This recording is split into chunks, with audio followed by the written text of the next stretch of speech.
Hi, I'm Shalisa Chandler, your announcer for the Casting Couch. On today's show, we will analyze the First Amendment and the responsibility of the media with the South Florida Journal's Oscar Musibay. Stay tuned. The Casting Couch is sponsored by APAC, building better communities through theater. Trio on the Bay, where you dine, drink, and dance. And UTV, the genuine urban voice. APAC completes its 2012 season with Amir Baraka's The Dutchman, opening September 5th at the African Heritage Culture Arts Center in Miami, Florida. For showtimes and information, call 305-456-0287 or visit apac.com. Come see what you've been missing. Lights, camera, action. Are you a high school graduate ready to go to the next level? Do you know that jobs in the film industry pay high salaries and are among the fastest growing professions in the nation? Earn while you learn through hands-on experience and paid internship opportunities. Urban Television School of Communication and Broadcasting is offering a certificate program in film production. For enrollment information, contact Penny Emanuel 305-907-9421 or 786-718-7076. Trio on the Bay, Miami's newest waterfront restaurant, voted as the best outdoor dining by My City Eats. Trio on the Bay serves delectable new American cuisine and is located at 1601 79th Street Causeway, North Bay Village. For reservations, call 305-866-1234 or visit us at the web at trioonthebay.com. Trio on the Bay, where you dine, drink, and dance. Welcome to the Casting Couch. I'm your host, Keith Harrell, and today we're going to be talking about the media. And we have one of South Florida's journalists that's going to be sitting here, and we're going to pick apart and see what's going on with the media. But before we do that, let's get to him. He has covered news stories from Miami to Los Angeles. He has worked for the Associated Press, Miami New Times, and the Miami Herald. And now you can read his articles in the South Florida Business Journal. Please help me welcome Oscar Musibay to the Casting Couch. How you doing, Oscar? Good, thank you. Pleasure. Thank you for coming on. You know, it's kind of hard to get a journalist to come out and talk about the media. I would think it would be easy, actually. Some of the subjects they don't want to talk about. They don't want to talk about. We're going to talk a little bit about, you know, the First Amendment and it's, well, when you think about the First Amendment and you think about when it was written, and it was written for that time, and is it still within its parameters now, when you think about it? Well, I think that the media is the most important, or one of the most important tools of democracy. Without the media, you wouldn't be able to know if your government is acting appropriately, whether they're infringing on your rights, whether corporations are doing what they're supposed to be doing. Right. I mean, the media is a tool for social justice. It's how the word gets out that people are being taken advantage of, or they're benefiting, you know, that people are moving ahead. So Right. all these things are really important aspects of the media and how the media plays a role in society and in community. And I agree with you. I agree with you in that aspect, especially when you start thinking about some certain countries. Cuba comes to mind, you know, where people are not free to say what they would like to say. Right. But in America, it seems like some journalists and some networks, Right. They tend to push it all the way to the edge, you know, that envelope. Right. Sometimes I can hear a soundbite from somebody, but you don't hear the question that was asked. Right. And it almost seemed like that person called a news conference and he just uttered this. Right. And it's not always the case. Yeah, that's a good point. I think context for what you're hearing or seeing or reading is very important. And in TV, that challenge and that bar is much greater, because usually in print, you can actually read and get a sense of the process of a conversation and, Right. and an interview, and oftentimes in TV you don't always get that, because the amount of time that TV spends on a story is much smaller. Right. So TV has a much higher bar and a much bigger challenge in terms of communicating the entire picture than other types of media, I believe. Yeah. Okay, so who is responsible? Who polices the media? Well, there are editors who are the bosses who tell the reporter, this is right, this is wrong, and whether it's television or news or radio, they're going to have a conversation about a story. And in the editing process, they're going to ask questions and they're going to say, did you call this person? What did you ask them? This doesn't make sense. And they're a fact checker, and they're also someone who vets the story. They're also someone who provides balance and other perspective, and that's a really important part of the process. So the media polices itself? Well, to some degree, yes, because the way that it works is it's kind of like peer review in science, where you have all different kinds of media that will see a story, and if they think it's important enough, they'll actually investigate it themselves, or maybe pick up some of the pieces and give the other media credit, hopefully, and provide some of their own energy, money, time into the story and see if it checks out as well. Right. So that's an important part of the media collection process, and that is a kind of checking, a check and balance system that we have in the media. Right. The public is a huge part of the check and balance system, because the public can say, you got that wrong, and that's a very important part of the process. Many people, for example, I'm a print journalist, many people read my stories, but they don't always respond if the story is positive, even when it's negative, when they perceive it to be either wrong or negative. Right. But you often hear from them if they do perceive it to be negative. Like they'll call you up, send you an email, whatever, and say you got this wrong, or I don't believe that's the case. Sometimes they involve their attorneys if they're a company or a business person, and they try to apply pressure or explain the situation better. And we're not perfect. Sometimes we get things wrong, and that's an important part of the process. Well, let me ask you now, because you have certain groups here in South Florida, and certain cultures here in South Florida that's a little more affluent than others. Yes. And if the media gets something wrong, right, or if it steps on somebody's toes, they're immediately on it and they get satisfaction. Okay. Versus other cultures or neighborhoods that are not that influenced. You know what I'm talking about. So it's like, where's the responsibility for all, justice for all? Okay. Does it happen? I think that the impression that a particular culture has more sway is not accurate. I think more often than not, if any one group has more sway, it's moneyed people. In our community, there are certain groups that have more money than others, but so they might have a little more influence on the process because they may have an attorney if they run a company, or they may, usually business people have a lot more sway because they're advertisers, because they're, if they may have attorneys involved, they run corporations, they run nonprofits, they run education, whatever it is. Right. And they employ people, so that has a lot of impact. They, they spend a lot of money, that has a lot of impact. So all these variables are very important. And the goal of media is to not only hear those people, but also to hear the poorest of the people. The people who don't have an attorney, who don't have a nonprofit, who don't have access to these things, and give them equal time. And it doesn't always work that way because, as I said earlier, not everyone will reach out to you if you have something wrong, or not everyone will take the time after they read something to say, you got this wrong or right. And often, also, like in my case, I work for a paper that is subscription-based. So we have the web, which is mostly free, and then you also can pay for a subscription. It's a business paper.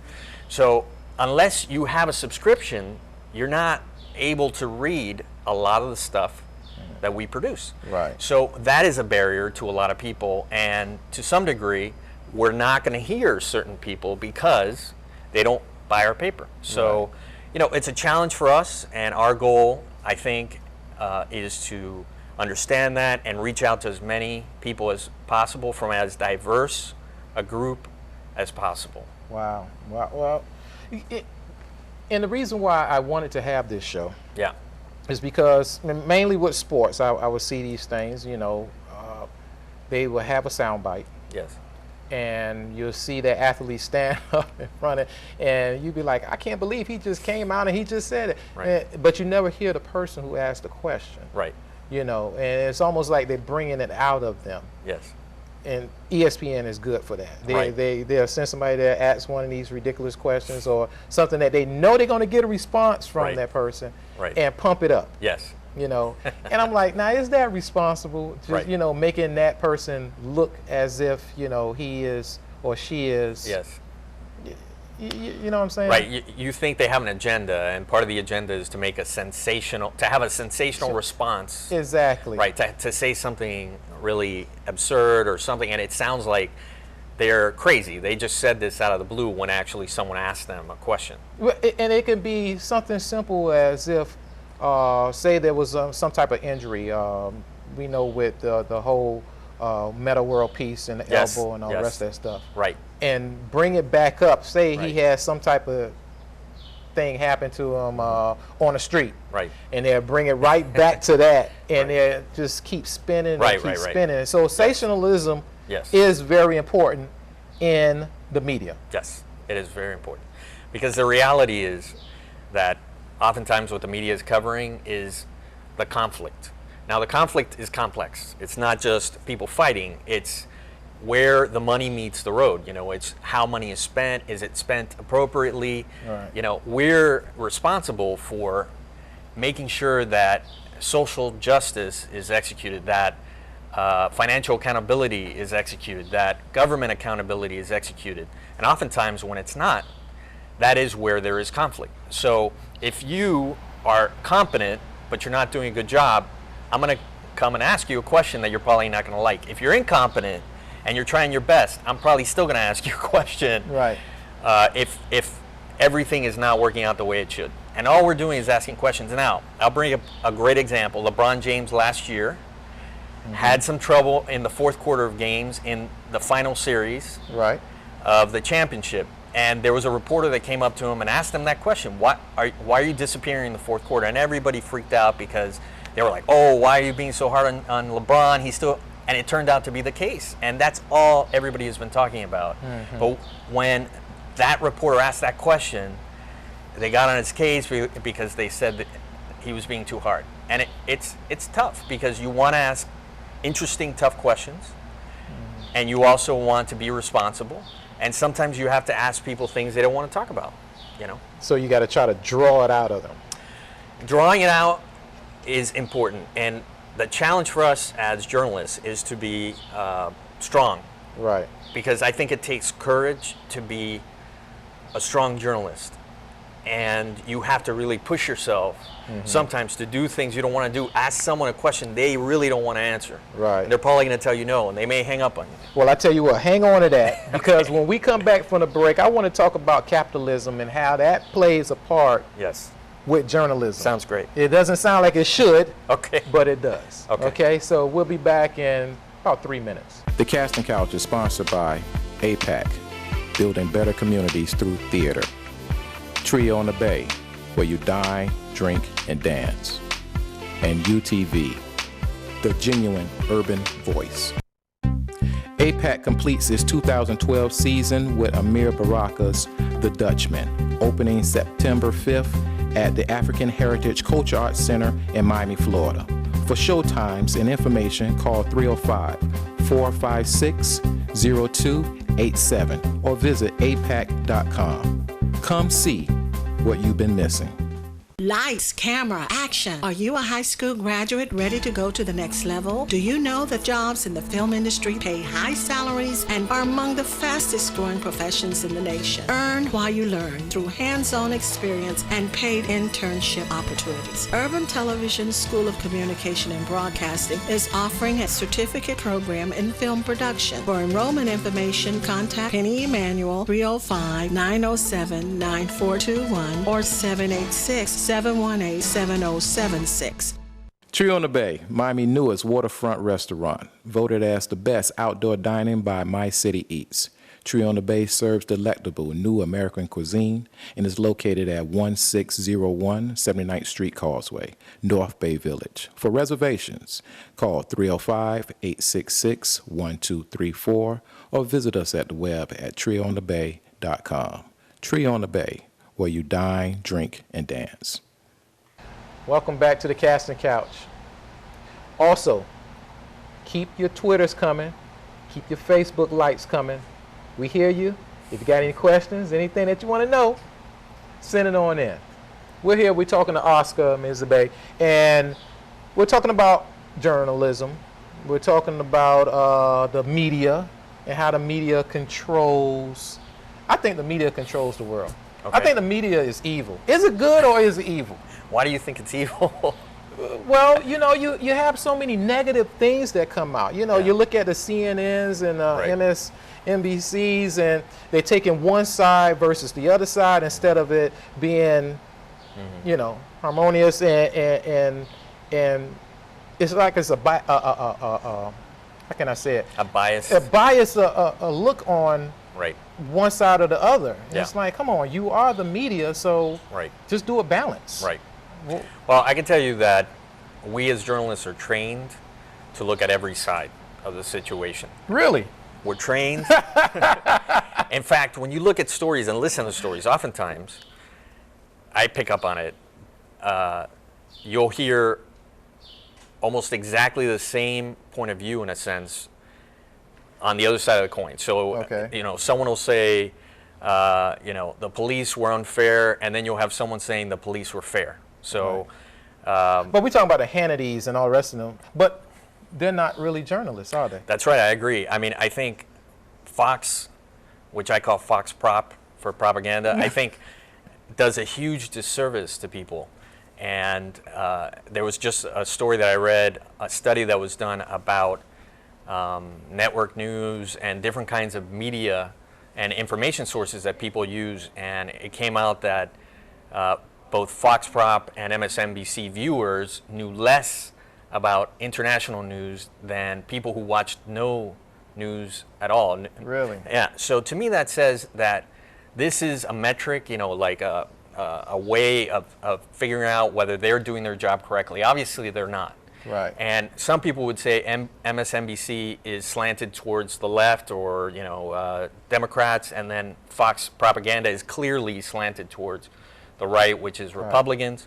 And that's a huge problem for Americans and citizens, because the goal of journalism should be, as you said, to provide information about what's important and fair not just balance. Well, I don't know if fair and balanced is always the goal, because balance doesn't always tell you the truth. For example, if we're talking about a situation where someone has done something wrong, and you know, and everybody else knows that someone has done something wrong, and yet you have one voice saying something bad was done, and then another voice saying something good was done, are you going to give each of them equal value if you know for a fact that something wrong was done? And that is the challenge that we have. We need to be able to make good decisions about how we present information. But the idea of fair and balanced, I think, is not the best way of thinking about how journalism should be collected and what kind of information should be presented. Well, let me ask you this. How much of capitalism plays an important part in how journalism is conducted in the United States? It plays a huge part. I mean, I think capitalism is journalism. You know, when you think about how stories are weighted, how much time people spend on them, a lot of that depends on what is going to generate the most money. So when you think about cable news, for example, if there's a big celebrity who is in trouble, all the networks are going to spend a lot of time on that, right? Because it's going to generate money. People want to read about this, right? They've figured it out through surveys and different things. That people love to hear news about celebrities. Now, is that the most important information that you can get from a cable channel? No, of course not. But that's the one that makes them the most money. So then, is it fair and balanced, or whatever phrases you want to use? to say this is what the people want, so this is where we should be spending our time. No, I don't think so. I think you need to create media that is providing information that is important, useful, so what makes, and sometimes entertaining. But I think all three can create a situation where the entertainment aspect becomes dominant, and then I think that's where you undercut the value of journalism. Well, then what's the difference between us and, say, countries that's below the equator, where you have, say, drug lords that have a lot of money that can sway these stories to make them look like saints? Right. Well, I would say that in this country, we have a lot of variables and different interests that have money that can help, that can apply pressure to environments, you know, media creation offices and people who create media and can sway stories. And, you know, they sometimes, like in politics, have too much access to that and can apply too much pressure. But the goal of someone like me and my editors is to say, no matter what you say, we are after the truth. We're after providing information that is complete and accurate. Right. So no matter if you want to advertise or you don't, I don't want to know about it. The bottom line is, I'm going to tell you the story and I'm going to tell you the truth, and that is the goal. And if you have that as your foundation, then I think you can ward off a lot of these pressures that are applied to you in the process. Right. Right. Right. So now going back to our First Amendment. Right. Particularly the area of press and freedom of speech. Right. Do you think that it needs to evolve to the way media is now with social media? How everything, you got so many journalists out there now, they're like, you know, really freelancing, and you're like, what is the truth, what's not the truth? That's right. Because people can go to a blog and you can take it as the truth. Right, and I'm glad you brought up this point, because one of the challenges that we have as a journalism, as you know, as journalists, as media entities in this time period, is that a lot of people think that bloggers and journalists are the same. And sometimes they are. You have very good bloggers who vet themselves and have good editors, but the reality is that the core of journalism is having another set of eyes, sometimes two sets, sometimes three sets, sometimes other media, sometimes the public, to be able to vet your stuff. And sometimes blogging can be in a vacuum. A person's just writing their thoughts down. They're not researching it necessarily. They're Wikipedia, huh? Wikipedia. Well, Wikipedia is actually a great source for a lot of people. I don't use it very often. Right. But that's actually a peer-reviewed system where people now it is, where people read it and say, you know what, you made a mistake, and there's multiple people working on an area. Now, media works like that also, where you have hopefully everybody reading it and everybody telling you got this right, you got this wrong. With bloggers, you don't always have that. And just in terms of government, I don't think government gives as much credence or credibility to bloggers, and they won't respond to requests for information as easily because they don't have any money. So, you know, there's a huge value to media, huge value, and it can't be undercut or undervalued. And hopefully I communicated some of that today. Well, I tell you what, man, I thank you for coming on the couch, and I will hope that you will come back again. I would love to. And so we can discuss this, because this is actually one issue that I think affects everybody. I agree, 100%. It affects everybody. So I thank you. Thanks a lot. Pretty much, we go way back. We go way back. Way back, way back. That's right. But I thank you for coming on and explaining that to us. And I hope that it was helpful for some of our viewers out there. Again, this is the Casting Couch, and we'll be back with some closing remarks. The Casting Couch is sponsored by APAC, building better communities through theater. Trio on the Bay, where you dine, drink, and dance. And UTV, the genuine urban voice. APAC completes its 2012 season with Amir Baraka's The Dutchman, opening September 5th at the African Heritage Culture Arts Center in Miami, Florida. For showtimes and information, call 305-456-0287 or visit apac.com. Come see what you've been missing. Lights, camera, action. Are you a high school graduate ready to go to the next level? Do you know that jobs in the film industry pay high salaries and are among the fastest growing professions in the nation? Earn while you learn through hands-on experience and paid internship opportunities. Urban Television School of Communication and Broadcasting is offering a certificate program in film production. For enrollment information, contact Penny Emanuel 305-907-9421 or 786-718-7076. Tree on the Bay, Miami's newest waterfront restaurant, voted as the best outdoor dining by My City Eats. Tree on the Bay serves delectable new American cuisine and is located at 1601 79th Street Causeway, North Bay Village. For reservations, call 305-866-1234 or visit us at the web at treeonthebay.com. Tree on the Bay, where you dine, drink, and dance. Welcome back to the Casting Couch. Again, we had Oscar Musibay on our couch, and we was talking about the media and the responsibilities of the media. Listen, people, the media is a great tool. It is one of our greatest inventions that we have here in the United States. But just like anything, you have to make sure that you use it responsibly. Don't just take what you just hear and just run with it. Nah, do your own research sometime. It'll help you out. Again, follow us on Twitter, Casting Couch TV, and also on Facebook. Like us there. I think that is it. So, next week we'll see you. Godspeed.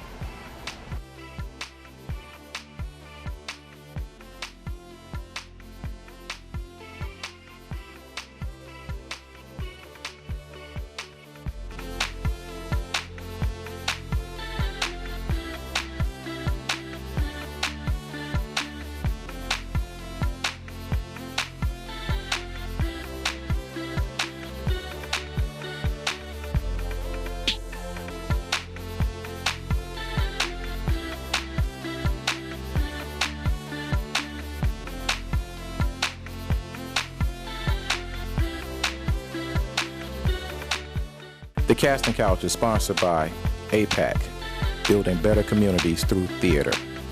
Tree on the Bay, where you dine, drink, and dance. And UTV, the genuine urban voice. APAC completes its 2012 season with Amir Baraka's The Dutchman, opening September 5th at the African Heritage Culture Arts Center in Miami, Florida. For showtimes and information, call 305-456-0287 or visit apac.com. Come see what you've been missing. Lights, camera, action. Are you a high school graduate ready to go to the next level? Do you know that jobs in the film industry pay high salaries and are among the fastest growing professions in the nation? Earn while you learn through hands-on experience and